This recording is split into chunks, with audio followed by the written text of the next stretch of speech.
Hey everyone, today I'm super excited to bring you a video on building a production grade full stack to-do application with modern tooling.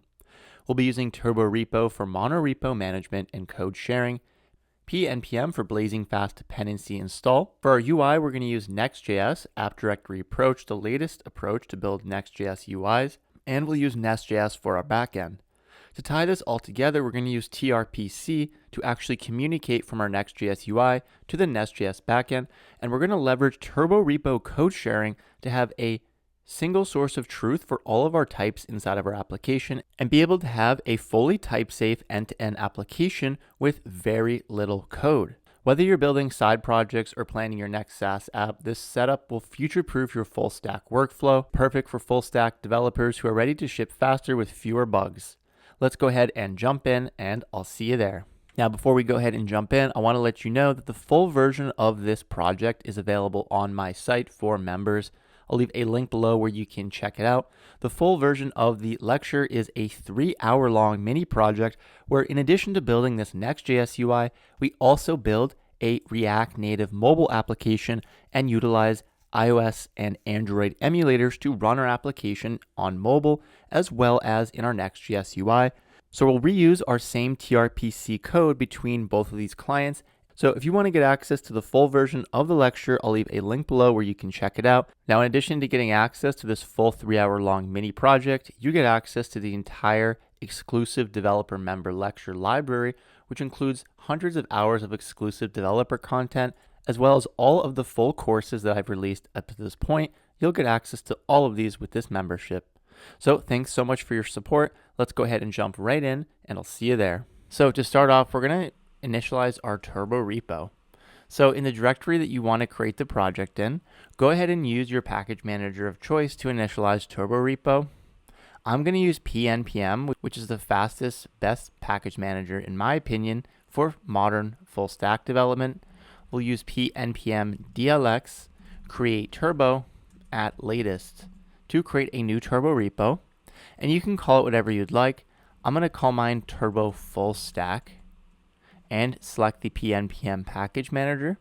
So go ahead and let the files complete downloading. So this is going to start off by creating a new Turborepo with a couple of starting applications. These will be Next.js UIs and some library packages, which are shared code that we can export to these applications. So now that Turborepo has completed, let's go ahead and cd into the directory and open it up inside of a code editor. So this is the starting repository for a new Turborepo. And here we're going to find a familiar turbo.json with some starting tasks, which allow us to execute these against the applications within the Turborepo. We'll dive into these later on when we actually execute tasks. We also have a starting package JSON. Now, since this is a Turborepo, in here we just have common development dependencies that are used by the whole monorepo. Additionally, we can see that we have this PNPM workspace file created. Now, Turborepo operates on package manager workspaces, which allow us to define multiple applications in a single repository or a monorepo with multiple package JSONs.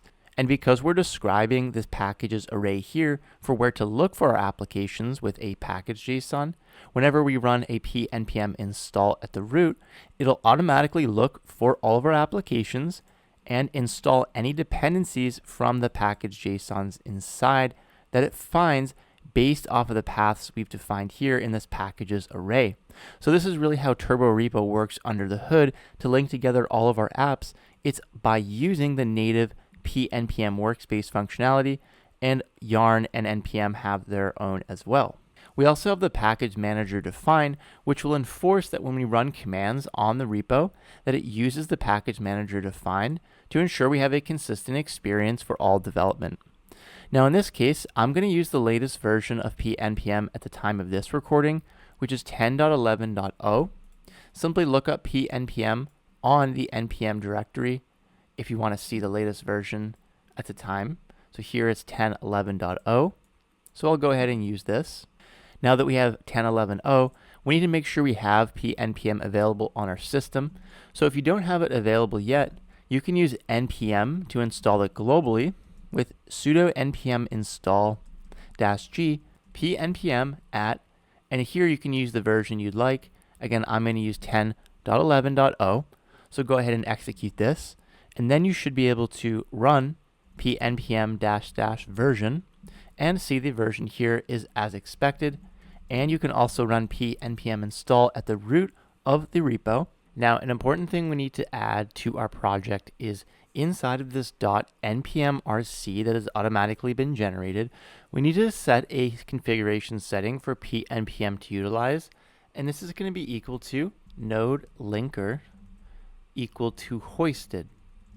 So this option tells pnpm to operate similar to yarn or npm in terms of its folder structure and hoist all dependencies to the root of the repo, which is what our applications will be expecting at runtime, and this is going to prevent issues when running our apps.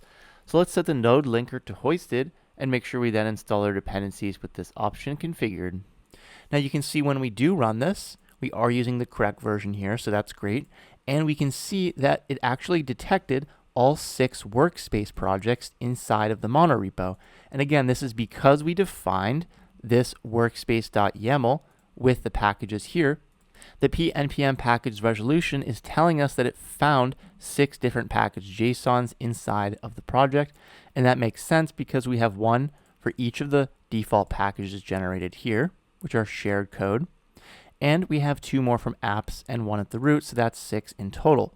So we can see that pnpm workspace resolution in action here. So next up, we've mentioned the packages folder here. So we know in Turborepo, this is where any shared libraries go that we want to make code available to multiple applications that can then import it using Turborepo import functionality, which we'll dive into later on. We're going to add our own custom packages and reuse code between all of our apps. For now, let's go ahead and clean this up by removing unused packages, so we won't use this shared UI library. So let's go ahead and remove it for now.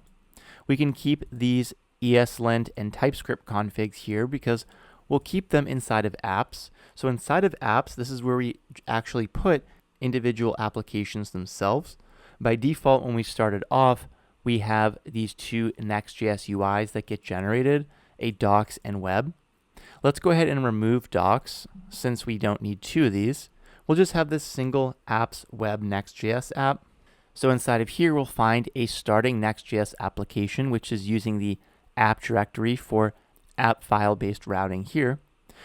We can see we have our package JSON. So recall in a Turborepo, one of the requirements for a new package is for it to have its dedicated package JSON.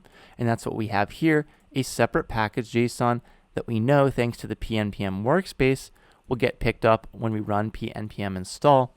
So it can have its own dependencies defined, which is what we've done here. We've added dependencies here that are only relevant to this particular app. We also have our starting scripts to start up our next server build. We're going to go ahead and remove this dependency on our repo UI library because we're no longer using this. So make sure we remove it. And let's go ahead and clean up this starting app. So if we go inside of app, we can see to start off inside of our page.tsx, our home page, we have a bunch of boilerplate that Next adds by default. I want to remove all of it and replace it with a simple export default function home. And in here, I just want to return empty JSX for now. So we should just have an empty page. I want to start off with a clean slate. We'll go ahead and remove all of our page module CSS since we actually don't even need this, so we can delete it altogether. And finally, well, in the layout.tsx, we're rendering the root HTML and body, as well as all of the component children here. So we can leave this as is. And in the globals, go ahead and remove all of this generated CSS. So now we should have just this basic blank slate of a Next.js application, which is great because we can build off of that. Let's go ahead and try actually running it out using our Turborepo command. So we know we have this dev task defined, which will ensure we run the dev task defined in each package JSON for each app. So we know if we look in the package JSON for web, well, the dev script here is simply starting up our next dev server. So that's exactly what we should see. If we go back to our Turborepo root and run the turbo dev command, this is using the global Turborepo CLI to execute this task. If you don't have Turbo installed globally, go ahead and install it with npm install -g for global and simply install Turbo. So that'll get you access to the Turbo CLI, which we can use to execute our tasks. So in here, we want to execute that dev task, which is going to go ahead and execute it for all apps. In this case, just a single Next.js web app we have here. So that's started up the dev server, and we should be able to access it on localhost 3000.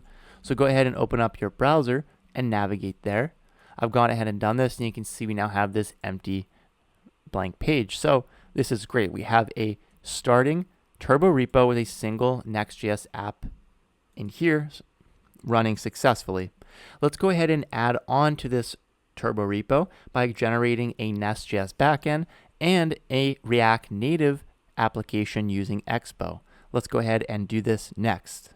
All right, so next up, we're going to implement tRPC connections throughout our entire application, which means we're going to add a tRPC server to our Nest.js backend and then add tRPC clients to both our Next.js UI as well as our React Native application. In order to do this, we'll go back to our terminal, and I'm going to cd into the apps directory, and I want to use the Nest.js CLI to initialize a new project. So if you don't have the Nest CLI, you can install this with npm using npm install -g and install nestjs/cli at latest version.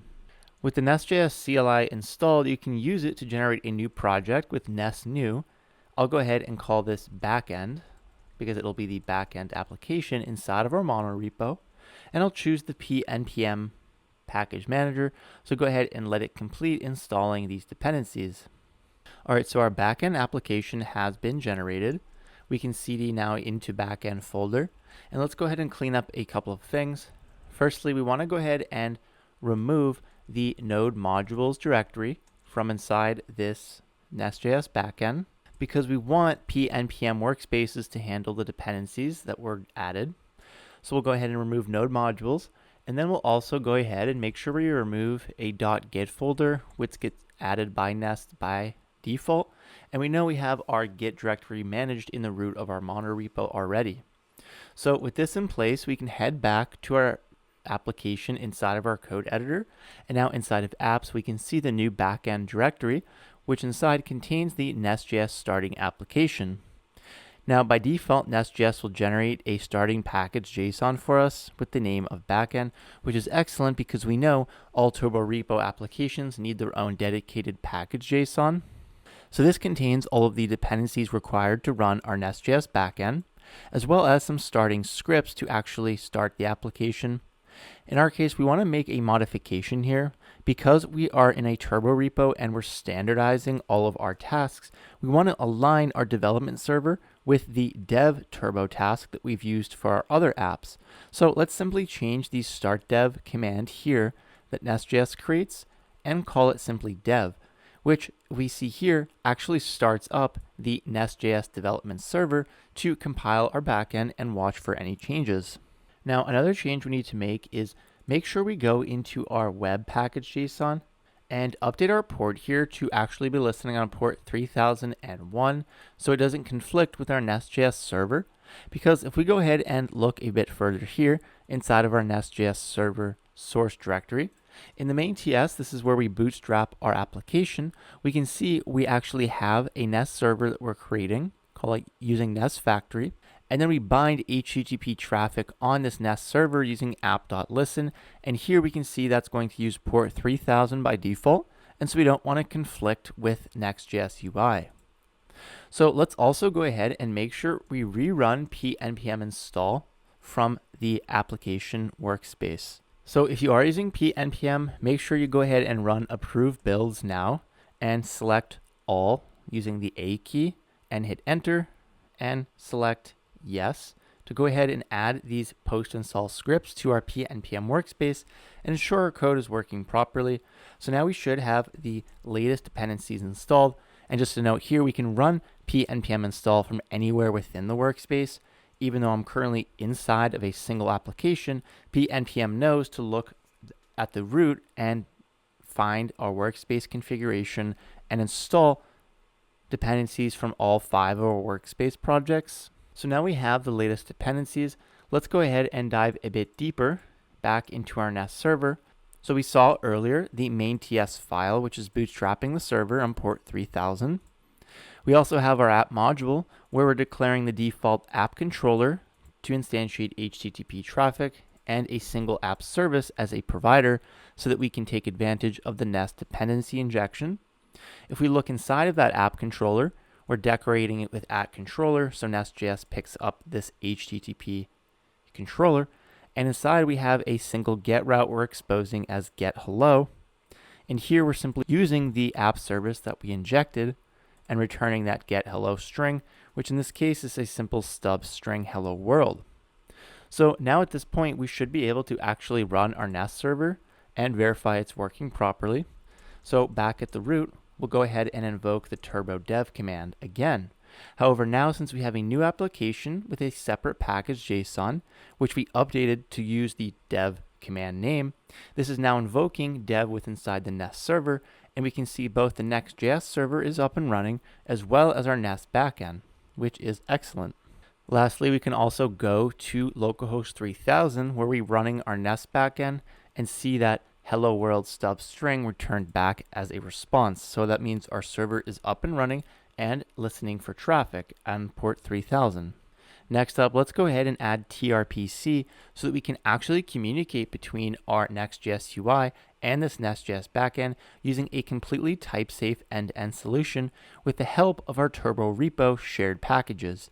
Let's go ahead and jump into this next. So to start off, let's go ahead and add tRPC to our Nest.js backend as a tRPC server, serve requests under using tRPC. So let's go ahead and firstly install the dependencies we're going to need to add tRPC to our Nest backend. To do this inside of our Turborepo, we'll go ahead and cd into apps and then into backend, because we want this dependency added only for the backend application. So from here, we'll go ahead and add a new dependency. In this case, we're going to go ahead and install NestJS-tRPC, which is going to be the library we use to implement tRPC. It is a battle-tested and extremely efficient tRPC library that makes adding tRPC to a Nest app extremely simple. We'll also go ahead and install Zod, which we know tRPC uses under the hood for schema validation. So go ahead and add these two dependencies to backend and wait for them to complete. So now we have the dependencies we need to add tRPC to our backend application. The next thing I want to do before we add tRPC to the backend directly is to declare a new Turborepo package that's going to contain shared tRPC code. In our case, I want to create a new tRPC package where we're actually going to host the tRPC router. Now in tRPC, the router is the common TypeScript file that is read in both by the server and the client to ensure we have this end-to-end type safety. It is the source of truth for our tRPC server, since if it changes, both the server and the client have to change as well. So it makes sense to store this router in a common place where it can be accessed by multiple applications in our Turborepo, both the server and the client. Now, Nest.js tRPC makes it extremely easy to actually automatically generate this router based off of the code we write in our Nest.js server. So as we make changes to our tRPC server in the Nest backend, we have a router that will automatically be generated for us, which is automatically compatible with the Nest backend, and Nest.js tRPC takes care of this for us under the hood, which is extremely useful. Let's go ahead and actually configure this. Well, before we do, we need to create this common tRPC package. So inside a packages folder, I'll go ahead and create a new package. Now a package is simply a shared bit of code that we want to share between multiple apps in a Turborepo. In this case, I'll call this one tRPC. And just like an application or any service inside of our Turborepo, this is going to require its own package JSON to opt into our PNPM workspace. So let's go ahead and define a minimal package JSON. We'll provide a name and call this @repo/tRPC. And we also need a version. So I'll go ahead and just call this version 1. Also make sure we set private true so that it opts into our Turborepo. And now this is a minimal viable package JSON to opt into our Turborepo. I'll go ahead and create a new directory called source inside of this new package. And I'll also create a subdirectory in here called server. And now inside of server, this is where I want to configure NestJS tRPC to actually generate this router file for us that both our client and server will be referencing. So let's go ahead and do this by heading back into our NestJS application and go into the root app module. To start, I'm going to go ahead and clean up the existing imports. I don't need the app controller or the app service, so we can in fact delete these and remove them from the controller and providers array. So we'll go ahead and clean this up. And now in the app module, we're going to go ahead and configure the tRPC module that NestJS tRPC automatically exposes for us. So go ahead and import tRPC module from NestJS tRPC, and we'll call for root on it to configure it. Inside of here, we have this important auto schema file property. Now, as I mentioned, NestJS tRPC will automatically generate the tRPC router TypeScript file that the client and server both need to reference and automatically ensure it's in line with the NestJS code we write. So we can actually specify where to generate this file to inside of our application. In our case, we're going to specify that this gets generated into the root of the repo, into packages tRPC source server, the exact directory that we just set up. So with this in place, we should actually be able to now rerun our turbo dev command from the root. And now at this point, you can see the tRPC module was initialized, and we actually have a notice here that the app router was successfully generated inside of this tRPC package that we specified.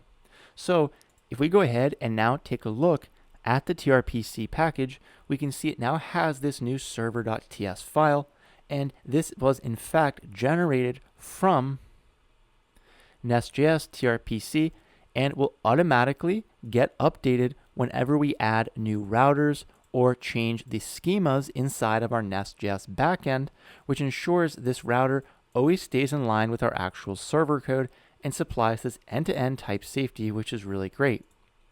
Now, one thing you'll notice here is that TypeScript is actually complaining about not having these dependencies inside of this package. In order to satisfy this requirement to be able to reference these libraries inside of a Turborepo, what we can do is specify them inside of our package JSON as a special kind of dependency, in this case, a peer dependency.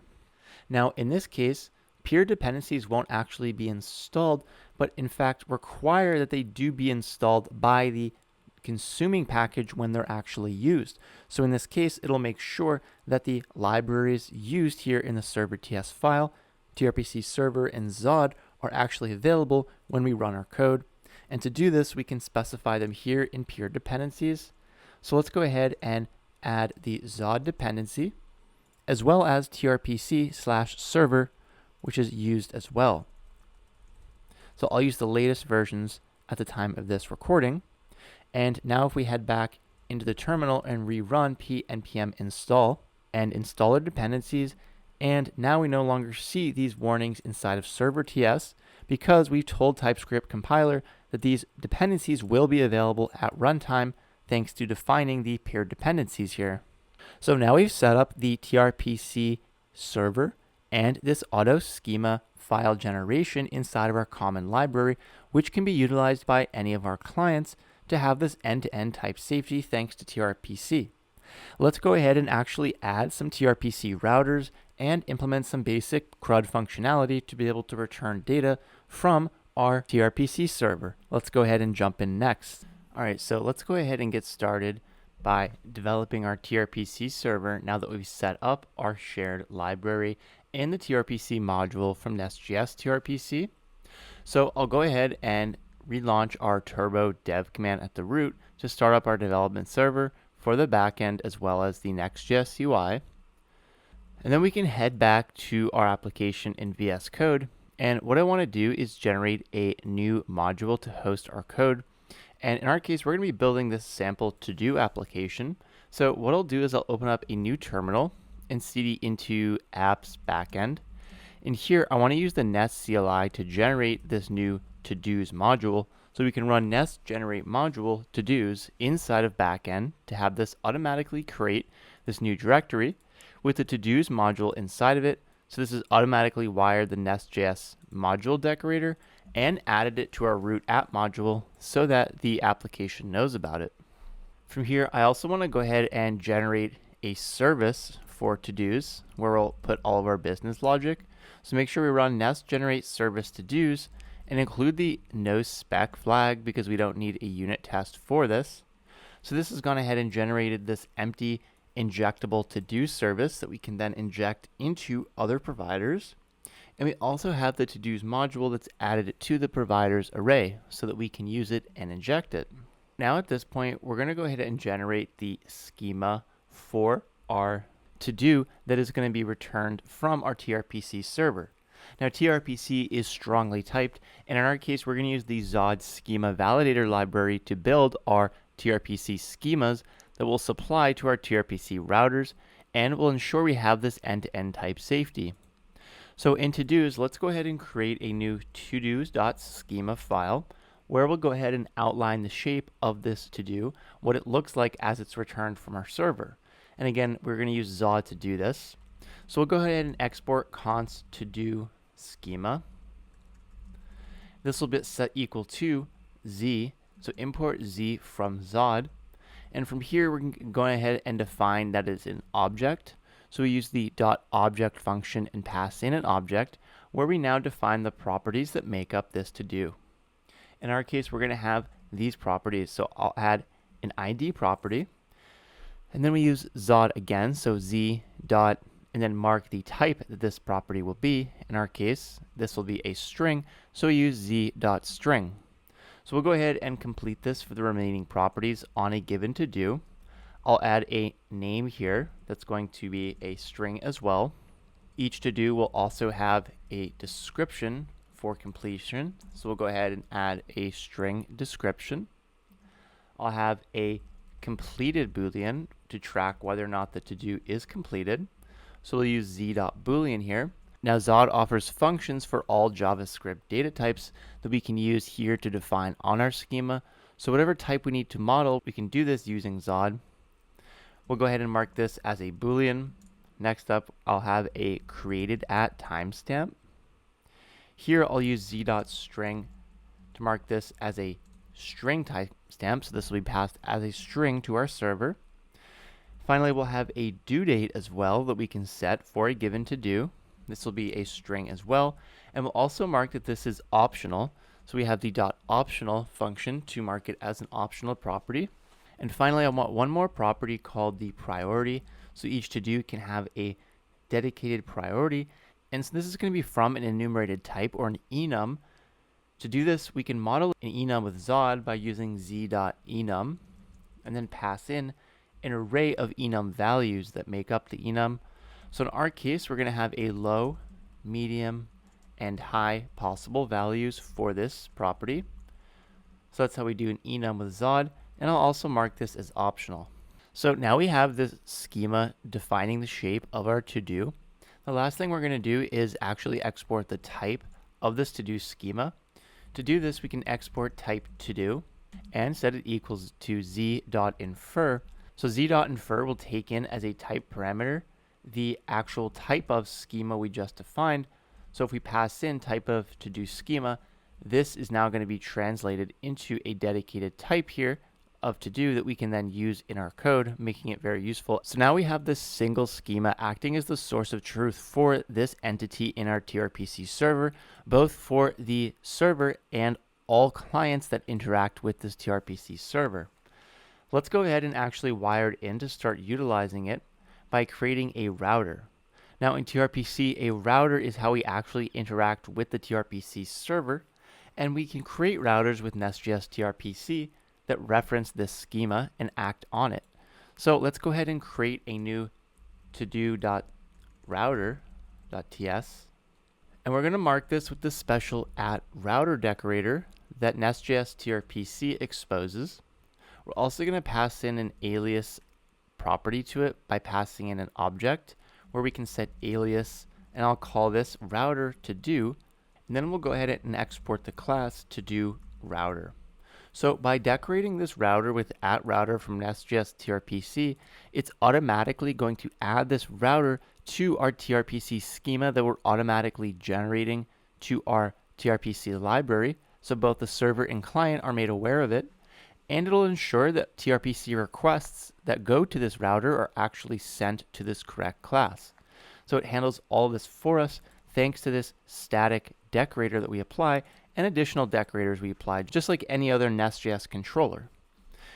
However, in order for this to work properly, we need to make sure that we go back to the to-dos module and actually wire it into our app by adding it to our providers array. So don't forget this important step to add the to-do router to the providers array so that the Nest app knows about it. Now at this point that our Nest app is actually still running here in the background, we should be able to go into the tRPC library and open up our generated server types. And now you can see we actually have a new to-do property defined within our automatically generated app router. And this has automatically been updated since we've added this new to-do router to our Nest app. So now back in the to-do router, let's go ahead and add some CRUD functionality by adding new tRPC queries and mutations in this router. So similar to a GraphQL resolver, we have queries which fetch data and mutations which modify data in a tRPC router. So we'll go ahead and start off by firstly making sure we have the to-do service injected into this router. Now an @router in NestJS tRPC is a provider, meaning we can inject dependencies into it at runtime. So we can go ahead and add our to-do service where we're going to put the business logic to implement that CRUD functionality. Keeping our to-do router nice and clean, simply only defining the entry points into the application. To start off, let's go ahead and define a single @query to fetch all of our to-dos. So in this query, we pass in an options object where we need to specify two properties, and that's going to be input and output. So input is simply going to be the arguments passed to this query. Now let's start off by doing get to do by ID, which in case will get passed an ID.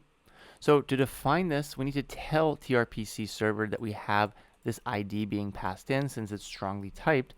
To do this, we can again use Zod. So here we can use Z from Zod and define the type of this input is simply an object, and we have the ID property, which is going to be a z.string. So just like this, we use Zod to define the parameters we expect into this query, and then we do the same thing for the output, so what gets returned from it. In this case, we can actually use the to-do schema directly that we already defined inside of our to-do schema, since this is a Zod object and defines the shape of the data returned from this query, in this case a to-do, with all those properties we specified. So now let's mark this function as get to do by ID. Now using NestJS tRPC, we can actually extract this input that gets passed to the underlying query using the @input parameter decorator here from Nest tRPC and pull off by parameter name here. So in this case, that's going to be the ID parameter that we specified here. So this will be an ID of type string, and then we're going to go ahead and return this .todoservice.getToDo by ID and pass in that ID. And so we'll implement that business logic after we define the rest of our queries and mutations. So next up, let's go ahead and define another query, and this time this will be the get all to-dos. So in this case, we won't have any input, but we'll still define the output as what we're returning.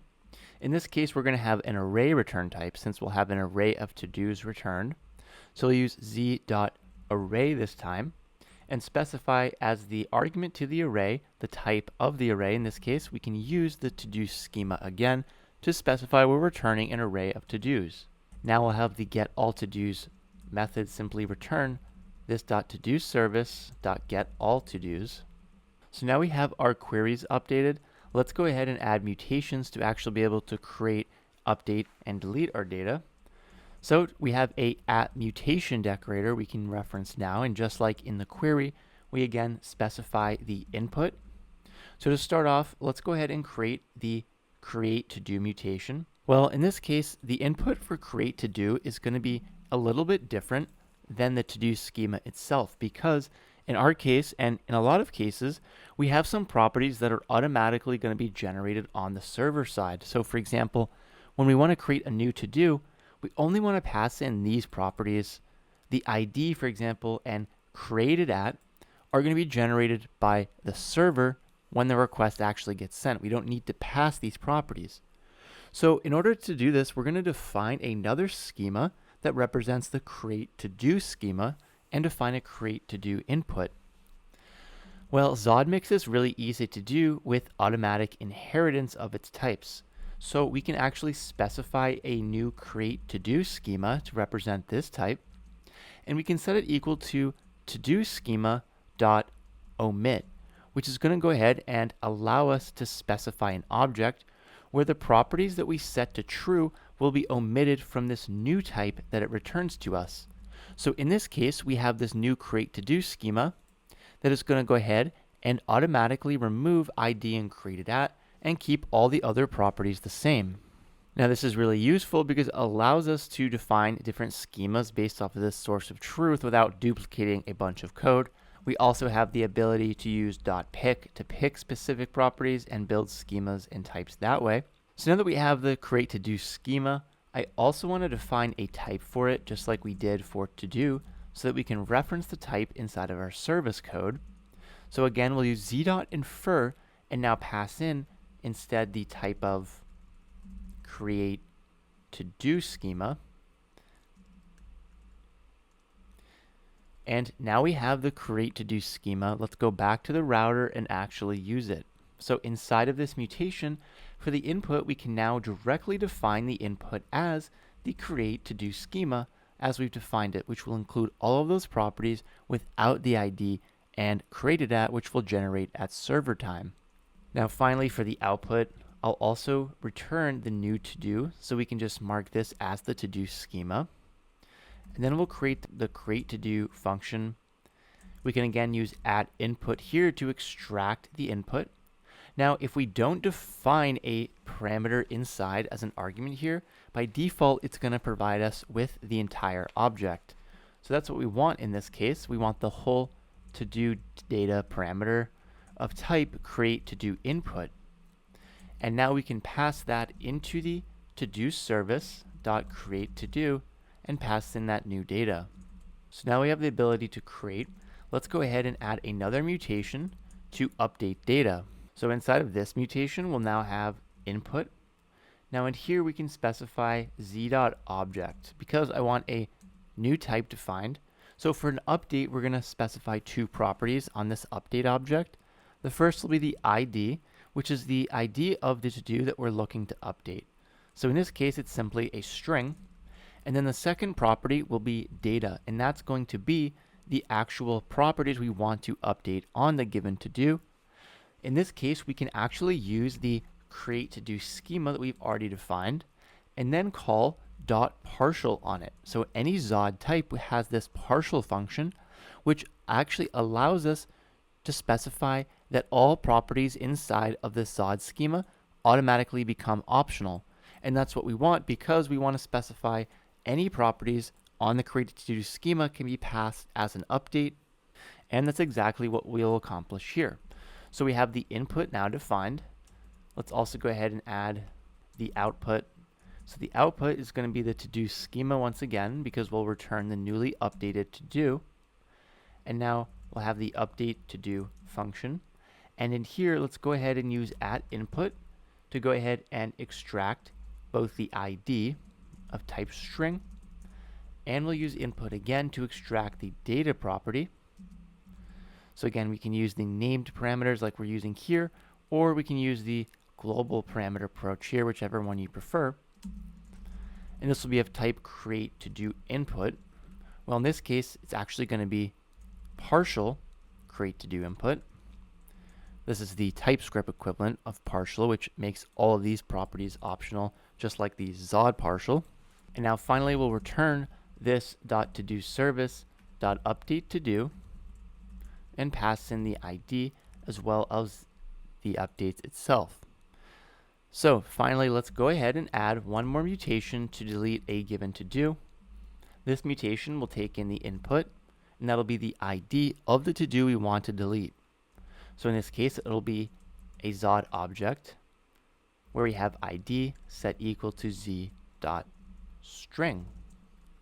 So we have the input defined, and the output will set as z dot boolean. So if we found the entity to delete, we'll return true or false otherwise. We'll have delete to do here. Let's go ahead and extract that ID of the to-do we want to delete. And just like we've done before, we'll go ahead and return this .todo service .delete to do and pass in the ID. So now we have full CRUD functionality implemented on this router. Our next step is to go into the to-do service and implement this basic CRUD functionality as business logic. Now in this example application, we're going to keep everything in memory for now. So let's go ahead and add some basic CRUD in-memory operations to the to-do service so we can implement the tRPC router. Alright, so in to-do service, let's go ahead and add, firstly, a private to-dos array where we'll go ahead and record all of our given to-dos that we have. Again, this is an in-memory array right now. So we can also set the type here to the to-do type that we generated using Zod and specify this as a to-do array. So now we have strict typing end-to-end inside of our application as well at compile time and runtime. So these automatically generated types from our Zod schema make our code type safe as well, which is great. Let's go ahead and start off by writing the get to do by ID. This will take in the ID of type string, and in here we'll go ahead and create a const to do. We'll look for the to do using todos.find and extract a given to do looking at the t.id, comparing it to the ID that was passed in. So if we found the to do by ID, we'll go ahead and return it. Otherwise, if we didn't find it and it's undefined, let's go ahead and add some basic error handling and simply throw a 404 or a not found exception and say the to do was not found. So we have get by ID. We'll add get all to dos, which in this case will simply return the entire array. Next up, we'll create the create to do. So remember, this gets passed in the whole to do data object, which is of type create to do input, since we automatically generated it from our create to do schema. So in here, we can now define this new to do that we're going to create as a new to do object and use the strict typing. We'll go ahead and spread all the properties on to do data that gets passed in to create the new to do. And then we know we have to automatically set the ID. So here I'll just use a random value using math.random and go ahead and take a substring of this value to get a random generated string. We'll also set created at equal to the current date and take the ISO date string from this value. And now you can see our new to do is ready. So we'll go ahead and simply push it onto the to-dos array that we have at the moment and return it back to the caller. So now we have create and get. Let's go ahead and finish up by making sure we have update to do. Here, remember, we have the ID of type string and we have the data, which we know is a partial of the create to do input. So given this, the first thing we want to do is find the index of the to do that we're trying to update. So we'll set const idx equal to this.todos.find index. So just like the previous find, we'll look at t.id and compare it to the ID that's getting passed in to the entity that we want to update. So if idx is equal to -1, this means that the index was not found from the array, and we'll return a not found exception saying the to-do was not found. Otherwise, we'll go ahead and update our to-dos array in place by overriding the to-do at the index that we just located and set it equal to a new object, set equal to all of the properties on this .todos at the given index that we're already updating. So this will go ahead and copy over all of the existing properties on this to-do and then we can spread all of the properties coming in from the data object, which will overwrite any of the existing properties and make sure we have this update applied. So now that we've updated, we'll simply return this .todos at the update index, which will return the newly updated to-do. Last but not least, we'll implement delete to-do that gets passed in the ID of type string. So we'll go ahead and actually copy this logic from update to find the to-do that we're trying to delete. So look for its index, and if it's not found, we throw an exception. If it is found, then we'll call todos.splice to remove the element at this IDX index and only remove the first element. So now we've deleted the element inside of this todos array. We'll return true back to the caller, meaning that we actually found it. So now at this point, we have full CRUD functionality implemented on this in-memory to-do, and we can see our application is now compiling. We can also conveniently see all the queries and mutations that get mapped here on the routers we have, which is really useful. Next, I want to show you if we go back to the server TS, which recall is our automatically generated app router. Look at all of the automatically generated app router code that has been created for us from Nest.js tRPC. So because we defined that auto schema file, Nest.js tRPC has automatically scanned our router here, all of the inputs and outputs, and built this generated app router that both the server and clients can now utilize to have a single source of truth and an end-to-end type safe point of reference. So now we have this in place. We are finally ready to hook up our UI to actually read in this app router to become aware of all of the types, and then send these requests to our Nest.js tRPC server and actually be able to use the new CRUD functionality we just created. So let's go ahead and get started by setting up our Next.js UI next. All right, so to start off building our Next.js UI, we're going to go ahead and install the dependencies that we're going to need. So to do this, just like we did for the backend application, let's go ahead and cd into app/web now. And we want to add dependencies just for this Next.js UI. So we'll update the package.json by running PNPM add. Inside of here, we're going to want to go ahead and add at tailwind css/post css. We're going to use Tailwind for some basic styling. And we're going to add tanstack/react query. So this is the library we're going to use to integrate tRPC directly within our React application in our Next.js app. And it's going to provide us with built-in hooks to actually interact with our tRPC server, as well as managing our cache and local state through this data. So we'll go ahead and get tanstack react query. Make sure we also install post CSS and Tailwind CSS itself. Finally, make sure we also add at tRPC/react query, which is going to provide us with the ability to actually connect tRPC and React query together, read in our app router, and establish a connection to the backend over HTTP.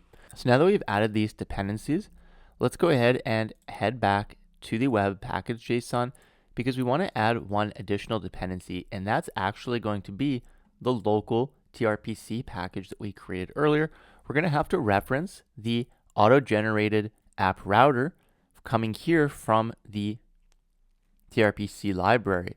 So we're going to be actually reading this in on the Next.js application side to actually have this end-to-end type safety. In order to actually use packages inside of our workspace, in this case a PNPM workspace, we're just going to leverage the native PNPM workspace functionality to reference an external package inside of the same workspace.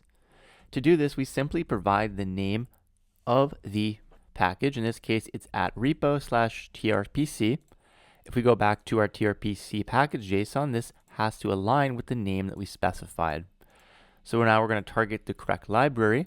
Make sure for the actual version, we set this now equal to workspace : which is special PNPM workspace syntax to actually reference the local library. So with this in place, let's go ahead and run PNPM install one more time from inside of web. We'll also go ahead and run approve builds again to approve this latest build coming in from Tailwind. So go ahead and approve this. And now we have PNPM installed with the latest dependencies. Now let's go ahead and configure Tailwind firstly inside of this Next app. To do this, we simply have to create a postcss.config.mjs file inside of our web folder. And in here, make sure we define this config object where we specify a plugins object. And we now want to configure a Tailwind CSS/postCSS plugin. And this is in order for our Tailwind classes to work properly, we need to set up this postCSS plugin. So we'll export default this config. Next up, the final configuration will be open up our app folder and go back into our globals.css file. Now in here, we're going to go ahead and add import Tailwind CSS. And that's going to make sure that we have Tailwind available inside of this Next app now, and we can use these predefined CSS classes that Tailwind offers to make styling much easier. Now we can head back to our monorepo root and rerun turbo dev to start up our development servers and head back to our Next.js application, which should be running on localhost 3000. So I've navigated to our Next.js app here, listening on localhost 3001. So let's go ahead and start off. The first step is to head back to our root layout.tsx. Inside of a Next.js app, we know this is the very root of the application where we render our HTML and body tags and all the subsequent children. So in this file, this is where we set up global providers. In React, a provider is simply a special kind of component that allows us to pass state down to all children within inside of it. So we can set up global providers inside of this root layout.tsx, and we want to set up a tRPC provider using that TanStack React query library, so we can make tRPC calls from within any of our children components and have this work automatically. To do this, we can create a new folder inside of web called providers, and let's go ahead and create this new tRPC provider.tsx. So we'll go ahead and export this as a component, so export default function tRPC provider. And so this is going to get passed in. Well, since it's a provider, it'll get the children props, and we can set this equal to props with children from React to automatically get the children type assigned and make it type safe. So now that we have this tRPC provider, I want to go ahead and in a separate file set up our actual tRPC query client object that reads in our app router and is used to then subsequently create a connection to the tRPC server. So let's go ahead and inside of web, let's create a new tRPC folder. And in here, I'll create a client.ts file where we'll encapsulate all of this code. So the first thing we want to do inside of here is create a tRPC constant, which is going to represent the type create tRPC React.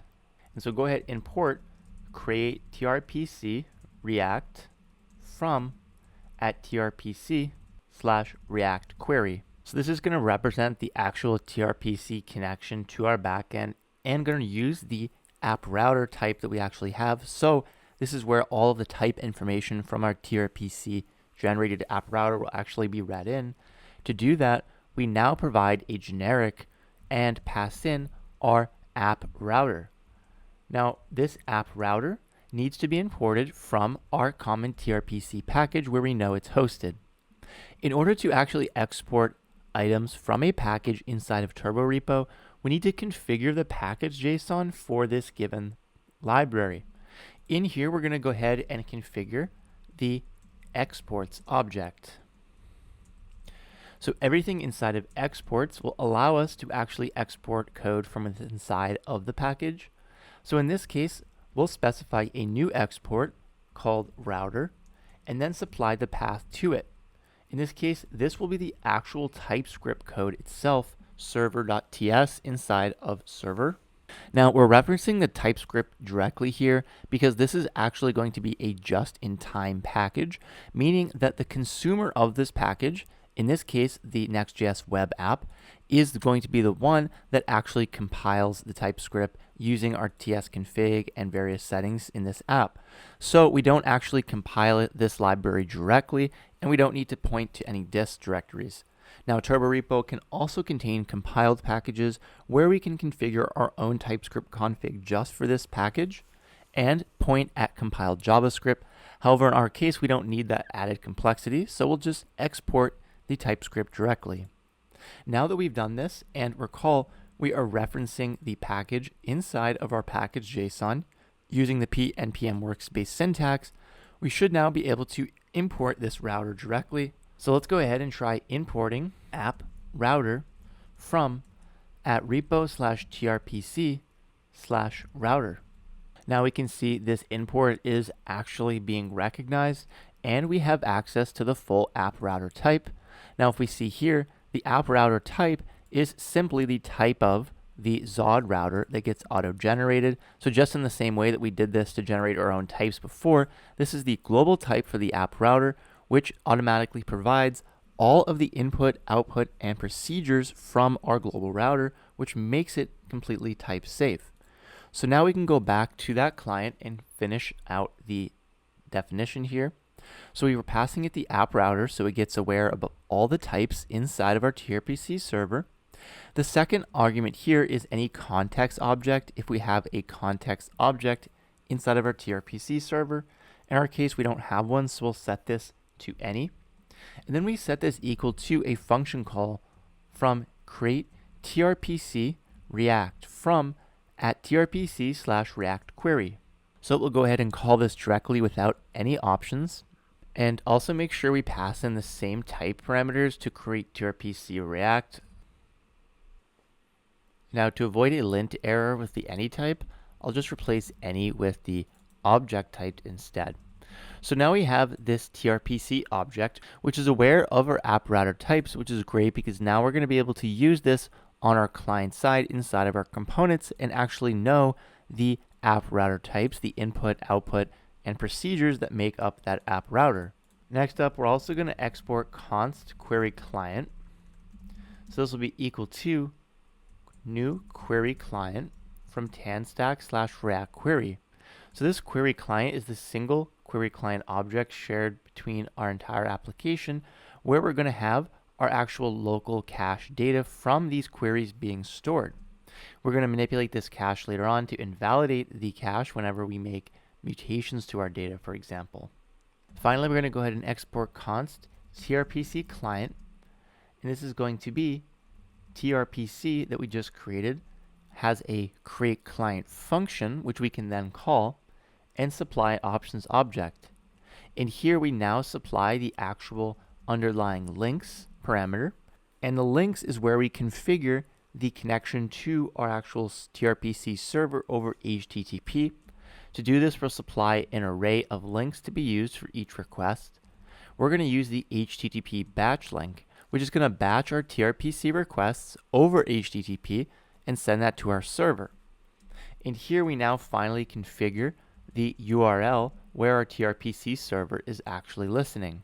Now, in order to configure this URL, we're going to go ahead and set up a proxy inside of our Next.js config to make sure we avoid any CORS errors, since when we run this locally, our API is going to be on a different URL than our actual client server.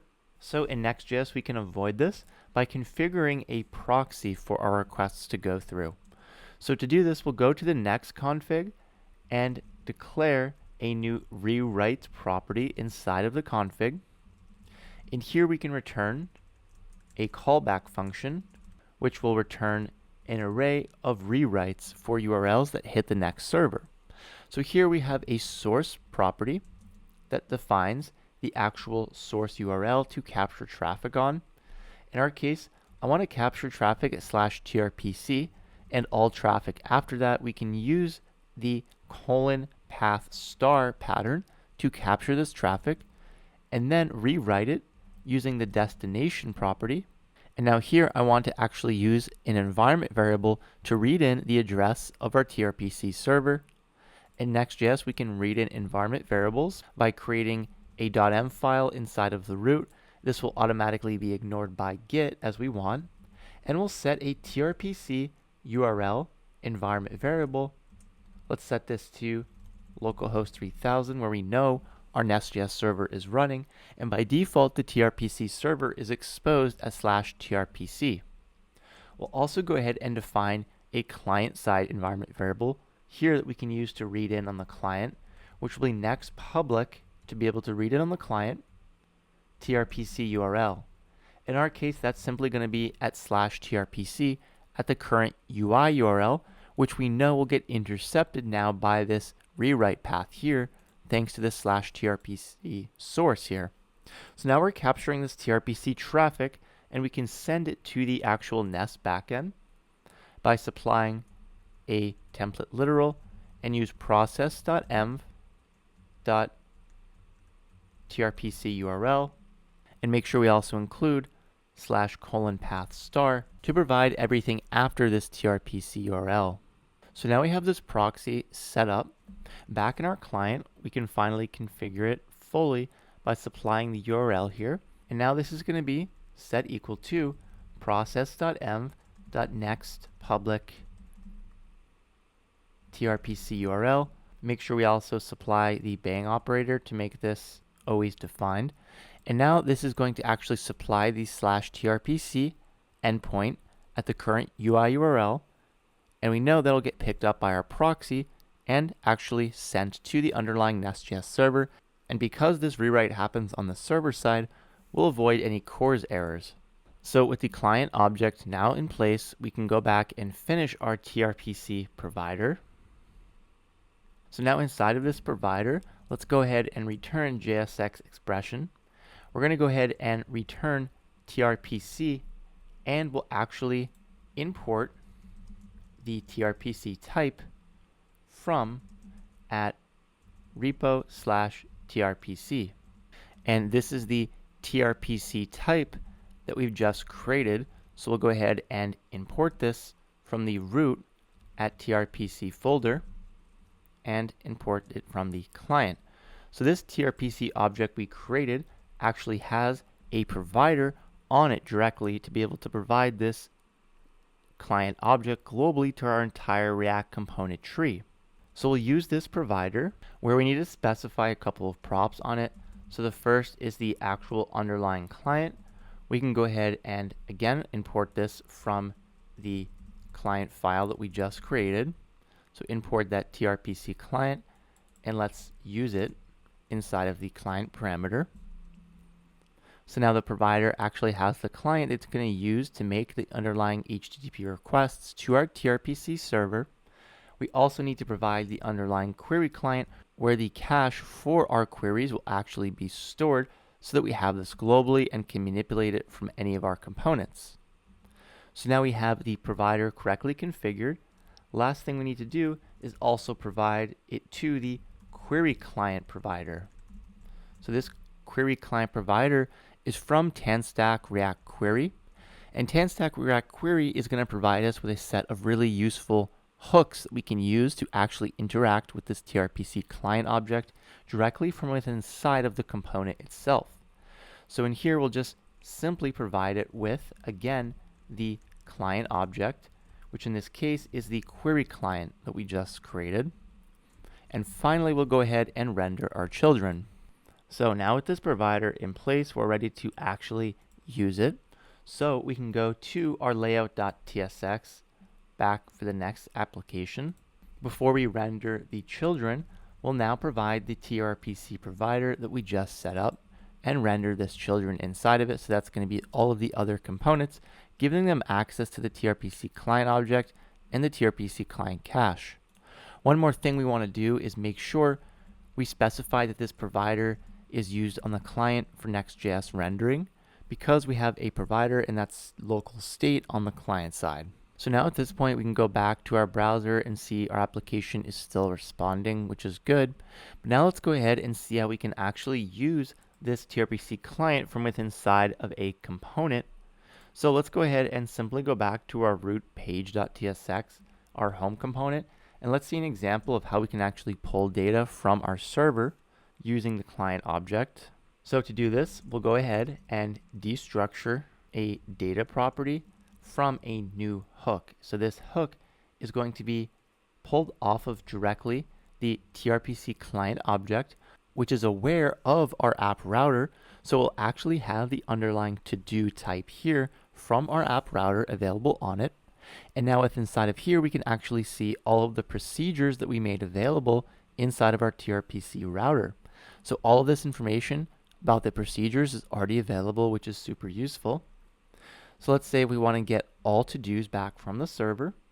We then can use the useQuery function to actually pull back data inside of a query hook. And so this is all we have to do to actually execute the query.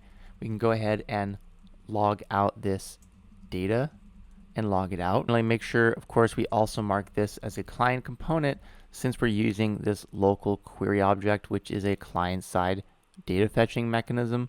So now if we go back to our browser, we can actually see the data log statement here and an empty array, meaning we actually successfully made the request to the server. And so since this is a useQuery hook, it's going to automatically cause our component to re-render whenever we pull back data from the server. And this is thanks to providing the client object through our global provider. If we head back to the network tab and actually refresh, we can see here the underlying network request that got sent to our NestJS server, which is really cool to see. We can see the /tRPC route that we specified globally on our HTTP link. And then we can see the underlying procedure, get all to-dos, with some query params supplied. And finally, we can see the results that got sent back from our server. In this case, we just have this empty data array because we don't have any to-dos yet. So this is great. It means our end-to-end connection from our NestJS tRPC backend to this Next.js UI is now working thanks to this client object configuration in the global provider. Let's go ahead and flesh this example out by adding the ability to create new to-dos and display them directly inside of the Next.js UI. Let's go ahead and jump into this next. So let's go ahead and continue building out our application on the UI now to actually be able to implement our CRUD functionality with a given to-do. To start off, let's go ahead and create a component that will allow us to create a new to-do, so a form component. To do this, let's go ahead and head back to the app directory where we're going to create a new folder called to-dos. So since we're using the app directory approach, this is going to correspond to a new to-dos route on the web app. With inside of here, we'll go ahead and create this create_todo.tsx component, as well as a page.tsx, which is where by default any route at /to-dos will go to thanks to the file-based routing in Next.js and this special page.tsx. Just like we have the root page.tsx, we have one for this given path here. So we'll start off by exporting a component inside of the page. So we'll export default function to-dos. And now we'll also go ahead and go to the create to-do component and start filling this out. So we'll export default function create to-do. And let's go ahead and render this component in the page.tsx. So we'll go ahead and render the create to-do component at the top. So go ahead and return this JSX here. Now inside of create to-do, let's go ahead and actually start filling out this component. So the first thing I want to do is set up the state that we're going to host. Now before we do this, let's mark this component as use client to tell Next.js that we'll be rendering this on the client side. Since we're going to make use of client side state like use state, let's go ahead and next set up our use state in React to actually be able to store our form state. And start off with a new const array. We'll have a name and set name. So that's equal to use state with a default value of empty string. So these are going to be all the properties of a new to-do that we'll go ahead and add as separate pieces of state inside of our component. So we know we have the name. We also have the description. So we'll go ahead and have a separate field for this. Again, using use state with an empty string. And then we'll go ahead and continue for the rest of the properties that we're going to have on this to-do form. So we'll also specify a due date and set due date equal to use state. Next up, we'll have a priority and set priority. This will be use state, and now we can pass in an actual enum array. To do this, we'll provide the generic type and say that it can be of type low, medium, or high, which we know are the valid enum values. And by default, it'll be empty string. So we also need to make sure that this is allowed inside of the type. The next thing we're going to do is actually get a handle on the underlying tRPC mutation that we're going to execute. And we know we can use the tRPC client object and take advantage of the actual hooks that it offers, just like we did previously to fetch the to-dos data. We're going to use it to execute our mutations. So to do this, we have a similar syntax. We'll go ahead and create a new const, call this mutation, set this equal to tRPC object, and remember this is available because we are inside of our tRPC provider at this point. This is a child component. And inside of this client object, again, we'll access the to-do. Now we're going to use the create to-do procedure. And inside of here, we're going to access use mutation, where we can specify an options object. So I want to opt into this options object for a special property called onSuccess. So you can see all of the on event handlers that we have access to on use mutation to take advantage of these different events. So if there's an error once it completes, in our case, we want to actually hook into the onSuccess. So after this mutation successfully completes, we can add a side effect here. And that's what we want to do. In this case, let's go ahead and reset our form state after the form gets submitted. And that's going to be after this mutation executes. So in this callback, we'll reset all of the properties back to their defaults. So go ahead and set these all to the empty string. So now we have access to the mutation itself. We're going to go ahead and create the handle submit function that the form handler will invoke upon submission. So this form callback will get passed in the event of type react.formEvent. So that'll hold the actual values on the form. Now in the callback, we're first going to prevent default on the form to prevent the page from reloading. And then we'll check to see if name.trim is empty using the negation operator, or description.trim is not defined, meaning it's empty string. So if the name or description is an empty string, we don't want to submit this to our server because we know these values are required. So we'll go ahead and return early. Otherwise, our data should be in good shape, and we can actually execute the mutation now. To do this, we call .mutate on the mutation variable here. So you can see we also have access to a bunch of different properties, just like the query itself. We can check to see if the query is pending, successful, errored, and get access to that bit of state. In our case, we want to invoke the mutate function directly, which will execute the mutation on the tRPC server.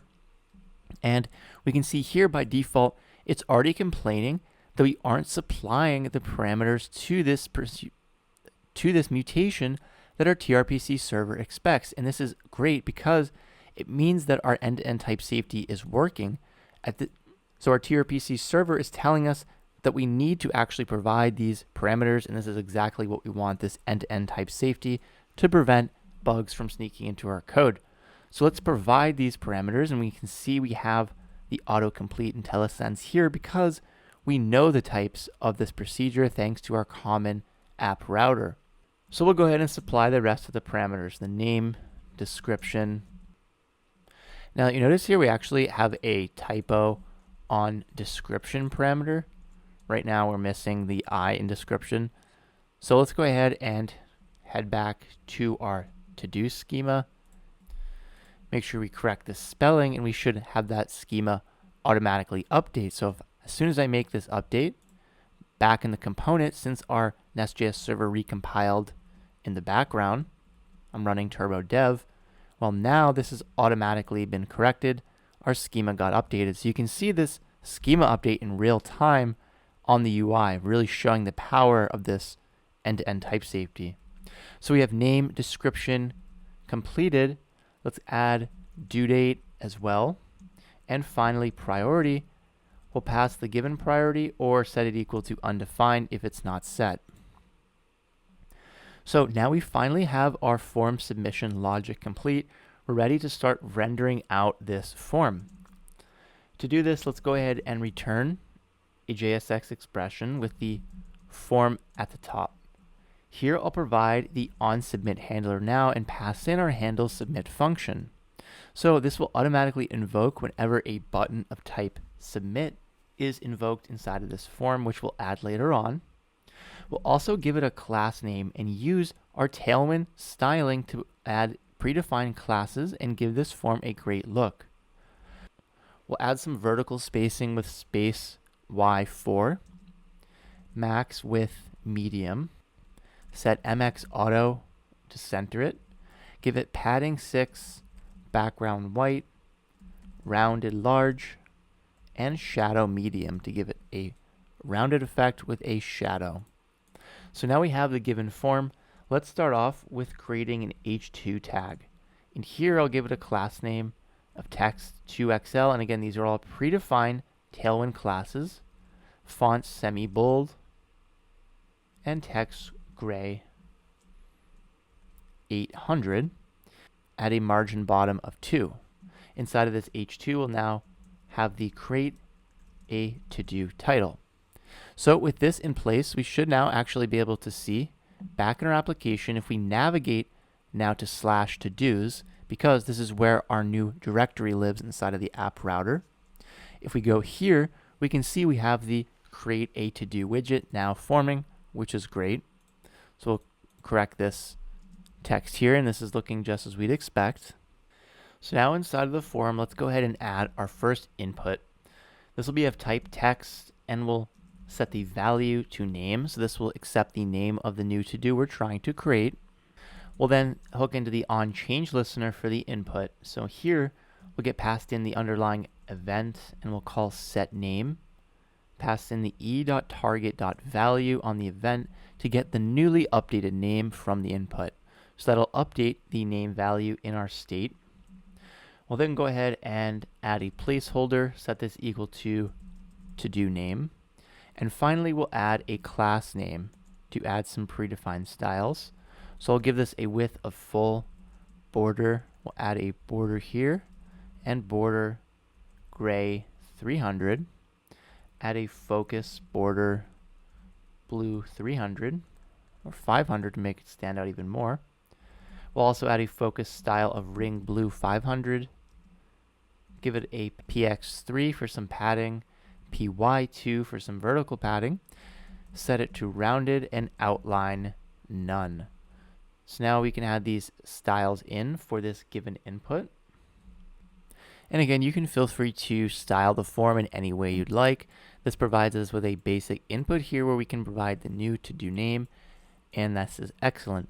Let's go ahead and continue by adding the rest of the fields that we have for this given form. So next up here, I'll specify a text area for the description of the to-do, because this could be a larger value. So we'll add some more room with the text area, set the value. Same with the onChange listener here. Now we'll set the set description on the eTarget.value this time. We'll give it a placeholder as well. Set this equal to description. And for the class name, we'll have a very similar set of styles from the first input. So let's go ahead and copy all of our existing styles on the first input, paste it in here, the class name, and also add a resize of none. I don't want this text area to be resizable. So now we have a nice description box to provide the description for the to-do. Let's go ahead and now add the date selector. So type date for this input. We'll go ahead and use the value of type due date. And onChange, we'll listen for the event, and then we'll set the due date equal to eTarget.value. So our classes are going to be exactly the same as the rest of the inputs here. So let's go ahead and add the class name here for this input. Now we have the date selector here on the UI where we can select the due date for the to-do. Last but not least, we're going to add one more select for the priority. So we'll go ahead and add a new select tag and set the value equal to priority. Also set the onChange listener now. So in here we'll have a callback where we set priority function, and we check to see if e.target.value, we have to cast this explicitly as one of our types of priority. So we'll set it equal to either empty string, low, medium, or high, all of the acceptable priority values. And we'll go ahead and supply our common class names for this given input. So go ahead and copy this over one more time to this final input. So now we've added the class name for this select. We can go ahead and see it on the form. However, there's no options yet. So let's go ahead and supply all of the options. So these are each going to be these separate different priority types. By default, we'll add priority with an optional text to give it a placeholder. And this will be, of course, our empty string value. So set value to empty string. And now we'll supply the rest of the options which correspond to the given priority. So we'll have one for low with a low text, and add the rest for the other priorities.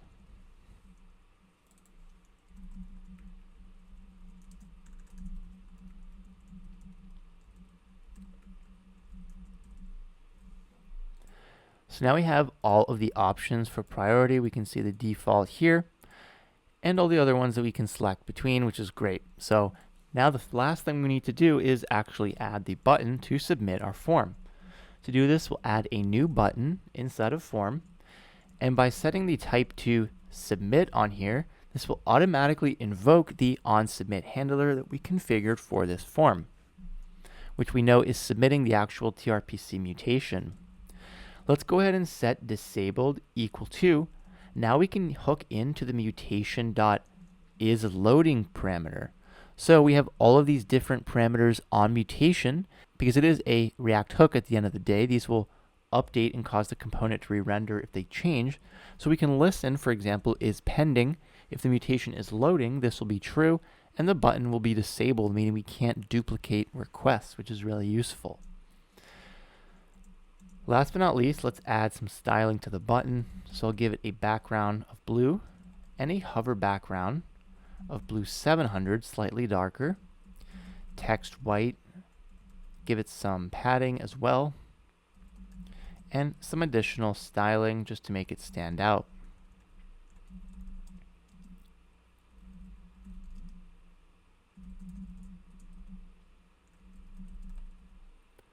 So we have the styles for the button now in place. We can add text for it. I'll just say mutation. Well, we can check again if our mutation is currently pending. If our mutation is currently pending, we'll have the creating text display. We know the button will be disabled. Otherwise, it'll say create to do, so the user can submit the form. So now if we head back to the form, we can see it is fully complete with this create to do button, which is excellent. Let's go ahead and fill out the create to do form. Also take a look at the network tab. And now if I click create to do, you can see our form state reset thanks to the onSuccess callback we defined inside of the mutation. We can also see that it actually did get invoked here in the network tab. Looking at the payload, we can see all the parameters we sent along through this procedure, and it was successful. We got the newly created to do back, which means our mutation is working properly. Let's go ahead and finish the web UI up by actually displaying our created to-dos beneath here, where we can also check them off. All right, so now we have the create to do component complete. Let's head back to the root page component for this to-do, where we want to go ahead and actually fetch our existing to-dos and render them underneath the form. To do this, we'll go ahead and create a new const where we destructure the data and set it equal to the to-dos constant. Here we'll access our tRPC object again, use the to-do, and now use the getAllToDos procedure to fetch all of them. We'll go ahead and use useQuery to use the correct hook. So there's a couple of other things we want to support inside of this component. We want to be able to update any given to-do as well as delete it using our mutations. To do this, just like we did before to create a new to-do over our create mutation, I'll define a new update mutation. This will get set equal to tRPC.todo. It will hook into the update to-do procedure, and again call use mutation to be able to trigger this. So now we have update mutation available. Let's also get the delete mutation, which is going to look very similar. We'll now just use the delete to do mutation instead and use the same use mutation hook. So now we have both of these. We can create a handle toggle callback to handle when the user toggles a to-do to select it as complete or incomplete. So this callback will get past the to-do ID that we're trying to update and completed as a Boolean, meaning it is completed or needs to be set as not complete. And here we'll simply call our update mutation.mutate function and pass in the expected data. Again, since this is aware of our app router, it is type safe end-to-end and actually knows to expect the ID parameter of the to-do we want to update, and then the data object with the updates we want to apply. In this case, simply setting the completed property as specified. So make sure we set ID equal to the to-do ID, and now handle toggle is ready. We'll go ahead and now create handle delete as well. This will get passed in to-do ID and be able to delete a given ID, be able to delete a given to-do. We'll also check to see using the confirm dialog. So ask the user, are you sure you want to delete this to-do? If this was true and accepted, then we'll call delete mutation.mutate and pass in the ID that we're trying to delete here as the to-do ID. So you can really see the power of this tRPC implementation as we're starting to use it inside of our components. Having this type safety is really amazing. So now let's go ahead and actually update our page.tsx here. We'll go ahead and open up a new root div and place the create to do form inside. But we'll give this div a class name and use space y of 4, max width 2xl, mx auto, and margin top of 6 to give this some spacing and breathing room. So we'll have the create to do form first, and then underneath here we'll now actually map over all of the to-dos we fetched back from our to-dos query.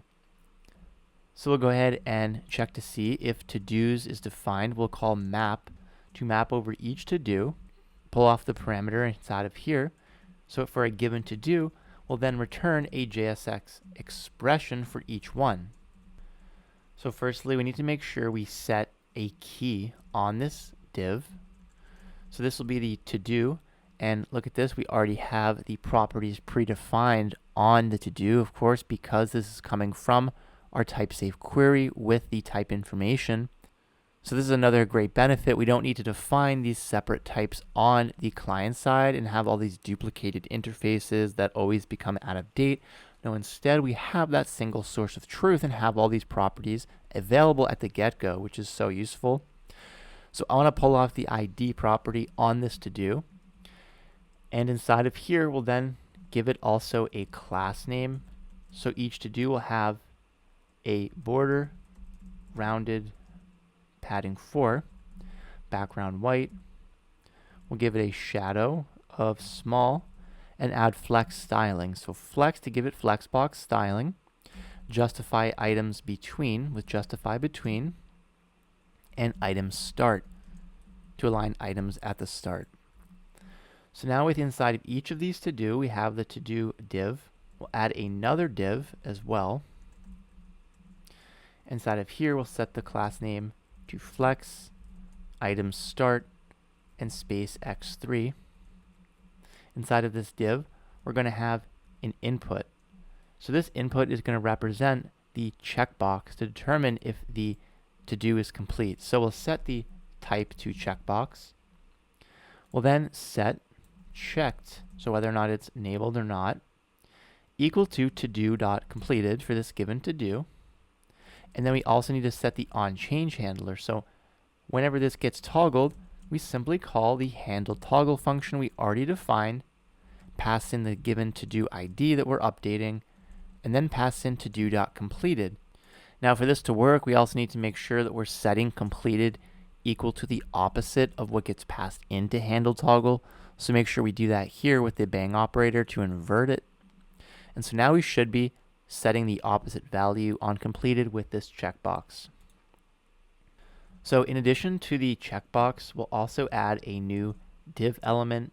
Inside of here, we'll have an h3 with some special styles. So this will be the actual name of the to-do. Here I'll give it a class name of text large, font medium. And then we can open up an actual expression in here. So we'll change this to be a template literal. So make sure we also wrap it in brackets. And now inside of this expression, I want to check to see if the to-do is completed.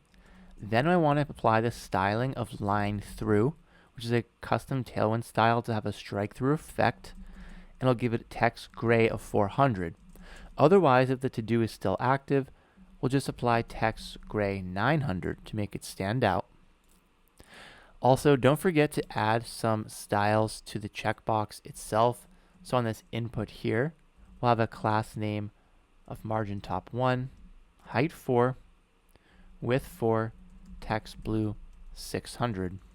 So now we should have the h3 complete. Make sure we also specify the to-do.name inside of here. Underneath the h3, I'll add a paragraph tag and render the to-do.description. We can add a class of this, of text gray 700. And now the last step is to actually render the due date. So to do this, we'll go ahead and create a new div. Give it a class name of text small, text gray 500, margin top 1, and space x2. So inside of this div, we'll check to see if the to-do already has a due date defined. Then we'll go ahead and render the JSX expression here, a span, where we simply specify due equal to new date, pass in the to-do date with to-do dot due date, and render it as dot locale date string. So this will render out the due date in a nice readable format. So inside of here, we can also now do the same thing for to-do.priority. We'll check to see if it has a priority.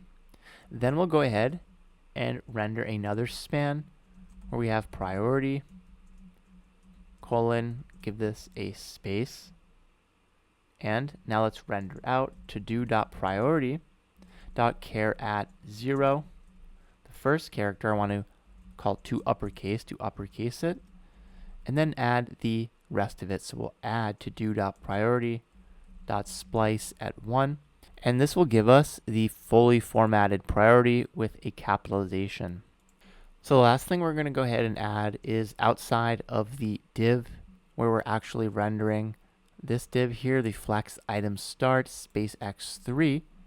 Outside of this div, we'll render a button, and this will be to allow us to delete a given to-do. So we'll have some delete text, and let's go ahead and give this the onClick handler. When this gets clicked, we want to call the handle delete function.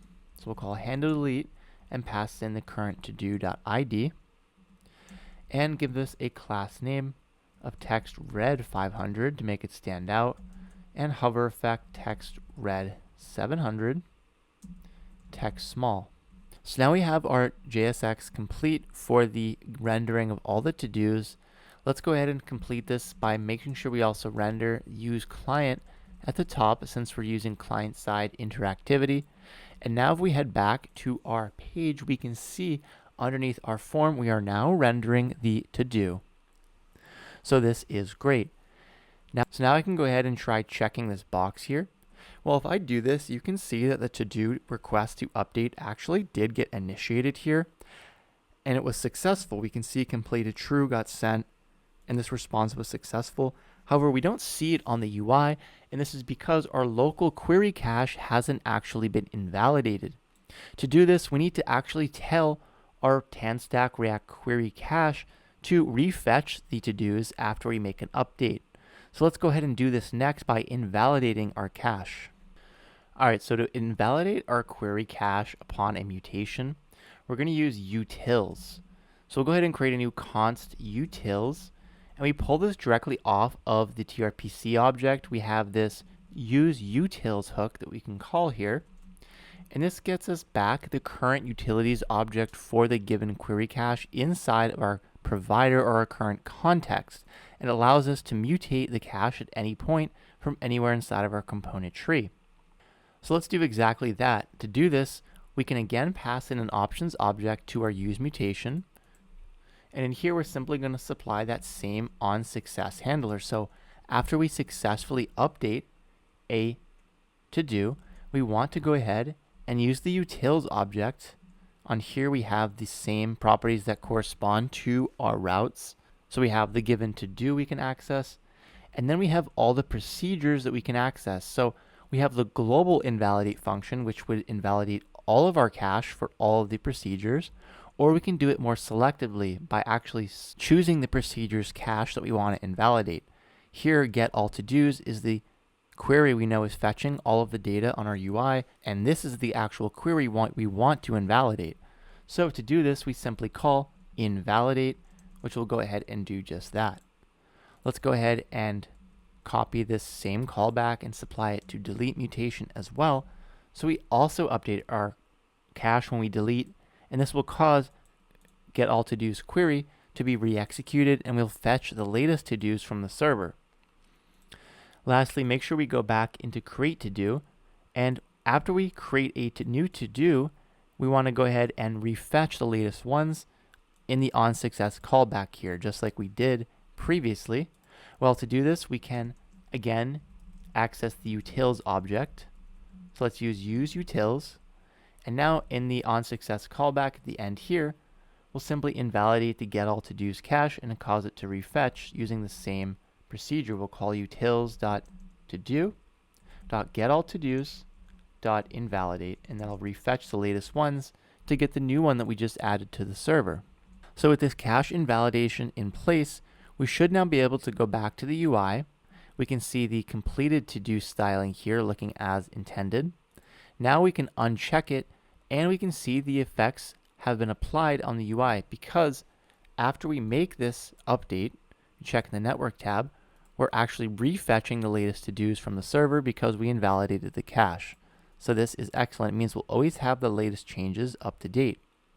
I can go ahead and delete this to-do. After I confirm it, it now is saved, and if I refresh, we no longer see it. Just to make sure we can still post new to-dos, we'll go ahead and add a new one here and add a second one. So we can see as soon as we add it, we're refetching the latest, and we can see them rendered in our list, and we can update them in real time. So this is awesome. Our UI for our to-dos is now fully working and complete, and we can see the end-to-end integration of tRPC from NestJS all the way to our Next.js UI, offering us this great type safety and making a really great developer experience. Next up, let's go ahead and jump into setting up our Expo React Native application to build a mobile app using tRPC in the same way to talk to our same backend using the same shared tRPC package here. Now, if you want to continue building out this project and add a mobile version using React Native Expo to have cross-platform iOS and Android development for this to-do app using our end-to-end type-safe solution with tRPC, make sure you check out my full version of this lecture at my membership website. I'll leave a link below. Otherwise, thank you so much for watching, and I will see you in the next one.